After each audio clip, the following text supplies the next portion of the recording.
Productivité aussi, c'est la clé pour le régime de retraite, je vous le signale, parce que moins on a de productivité, je vous ai amené d'ailleurs c'est intéressant, hein, je vous ai amené le schéma. Vous voyez la barre, c'est le début du mandat. Alors nos auditeurs ne l'entendent pas. C'est le début du mandat. Okay. C'est le début du mandat d'Emmanuel Macron. Vous voyez le décrochage, ça c'est l'OCDE, 1,8% de hausse de la productivité par an, et ça c'est Emmanuel Macron, 0,1%. La France, selon votre schéma, c'est très décroche. Pourquoi? Parce que, parce que la productivité, elle détermine évidemment la richesse qui est créée, et donc la capacité à soutenir notre régime de retraite. Alors comment est-ce que je crée de l'emploi? Eh bien je crée de l'emploi d'abord en m'attaquant au taux d'activité des jeunes, par toutes les mesures que j'ai prises pour les alternants, pour les apprentis, pour les étudiants qui travaillent, mais aussi par la retraite, puisque je leur dis, en entrant plus tôt sur le marché du travail, vous partirez plus tôt à la retraite et jamais après 42 annuités.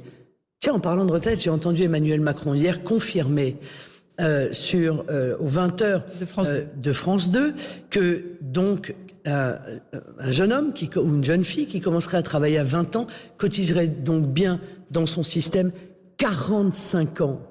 45 ans. C'est ça la conséquence de la retraite à 65 ans. Et je vais même vous dire mieux. Un jeune homme ou une jeune fille qui commencerait à 18 ans serait obligé de cotiser 47 ans.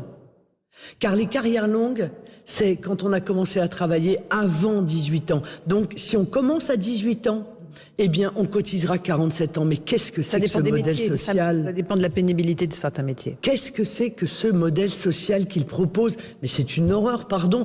On a le droit quand même de pouvoir envisager de profiter de sa retraite, de profiter de sa famille, après une vie de labeur. Donc moi, je viens dire, la retraite sera entre 40 annuités et 60 ans et n'ira pas au-delà de 42 annuités et 62 ans pour avoir une retraite pleine. Bien sûr. Encore, Marine Le Pen choque des projets sur ce sujet éminemment important des retraites. J'ai pas répondu intégralement à votre question. Hein. Allez-y. Je baisse les impôts de production, je baisse la contribution foncière des entreprises, je baisse la C3S dans les lieux de relocalisation pour les TPE-PME. Parce que moi, mes baisses d'impôts, c'est au bénéfice des TPE-PME. C'est pas au bénéfice des grands groupes. Je fais du patriotisme économique. C'est-à-dire que j'avantage dans les marchés publics les entreprises françaises. Je fais du localisme.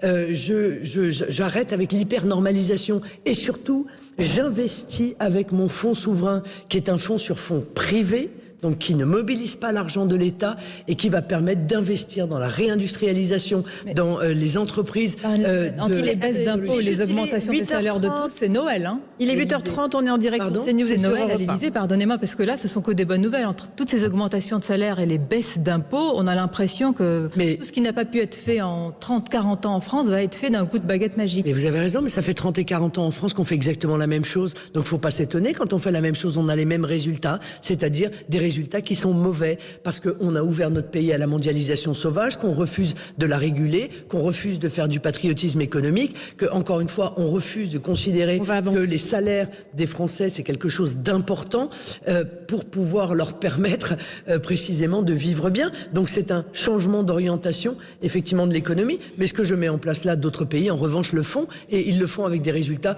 qui, évidemment, sont bien meilleurs que les